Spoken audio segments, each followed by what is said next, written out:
Ladies and gentlemen, welcome to the show. We have with us Professor Giri, and today we'll be speaking on Prime Minister Sheikh Hasina's visit to India. Sir, we'll be asking a few questions to you. The first one would be Sheikh Hasina visited the swearing in of Prime Minister Modi on the 9th, and then also she has been here last week, and she'll be going to China next month. What do you exactly come out of this idea? What do you think is happening? Why is she coming here all the time? There could be more than one interpretation to her visit to India. You are right, she was invited along with other regional leaders to the swearing in of this present government on 9th June, Yes. and less than a fortnight she dashes to Delhi again. One could be that she is trying to cement the bilateral relations between India and Bangladesh. The other could be that she is doing a balancing act before she goes to China. She wants to win the confidence of Indian government before her visit to Beijing. So it could be either, depending on the transactions, interactions that took place between the Indian and Bangladesh leadership. Right, sir. So, do you think that the India-Bangladesh relation is going to go for some big change? Because considering that the South Asian nations, their relationship with India has been frayed on different lines, whether it be Sri Lanka, whether it be Maldives. So, what do you think is anticipated for the India-Bangladesh relation in the coming years? Yes, in terms of our relationship with the neighborhood, the interesting dilemma is that India is the biggest country in size, population, and perhaps resources, and other neighboring countries, smaller countries. So there is a big power complex and a small power syndrome. So that is there. Yet India has been generous to its neighbors, and it has followed a friendly policy with Nepal. We have lots of border-free transactions and free movement of people. With Maldives, it has helped Maldives in its times of crisis. So India has not been a big brother, but a big benefactor of the neighboring countries. But now China is the elephant in the room. China is trying to penetrate into this region by luring them with projects, with loans, etc. So, and China has a bigger economy, 6 times bigger than ours. So the small countries would like to exploit to their national interest, quote unquote, the tension between these two big neighbors, India and China. You can't blame them, but one can persuade them to make a right choice, because India and China, present two contrasting systems, radically contrasting systems, and there is risk in going with either. As Sri Lanka felt it, Sri Lanka went really bust after liberally, receiving Chinese loans. So China does not give loans to empower countries; it rather gives them to impoverish them, so that they become long-term dependent on China's largesse. So we can tell Bangladesh by far we have the best of relationship among the neighboring countries. Given our history since 1971, they are emotional about us because we had a big hand in liberating that country. So those historical sentiments are there, but then again, national interest keeps changing. So Bangladesh will do what suits them. And as I said, we need to really sensitize them about making a choice between Beijing and Delhi. Okay.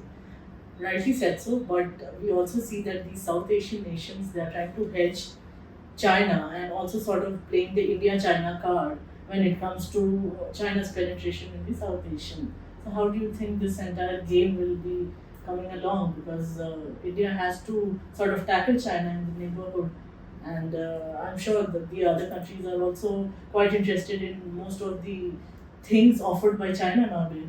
Sure, yeah, China is a manufacturing hub of the world, and China produces cheaper goods, and they have a bit of a surplus money to spare. But India has things that China doesn't have. We have the soft power, we have our cultural resources, we have a rich and enduring democracy in our country. So all those things, have to be a factor into building relationship, and it is in the longer term. They have to see which relationship is more viable and sustainable. So it is for the countries to make that choice. You can easily access some money, but if that affects your system and affects your self-determination, then whether you should compromise that. China is aggressive, expansionist, has territorial problems with several countries, and China is, above all, not a democracy. So, self-correction and points of lobbying are limited with China, and China self-correcting itself also chances are bleak. So I would say that India has to play to its strength, which are its cultural and soft power resources, and compete with China. Right. Yeah. So another thing is that there has been this Tista River hydro project which has been there for a long time in news. And Bangladesh, there's a bus that they have floated tender and that would be given to China. So what do you think would be the risk attached to this kind of a decision, or maybe anything of this sort? And what do you think would Bangladesh do with this? I mean, do you think that this is actually going for with China, the tender and the project of Tista, and especially given the fact that we have opposition from the state also, like Mamata Banerjee, the chief minister, she was not included as a part of this, and she had a problem with this. So, do you think that how is this going to play out? Right. The dispute on Tista water is long standing. It is not now, and it has to be settled amicably. It is between Bengal and West Bengal and East Bengal, now Bangladesh. And it is true that they are contemplating to build a mega project on their side of Tista River.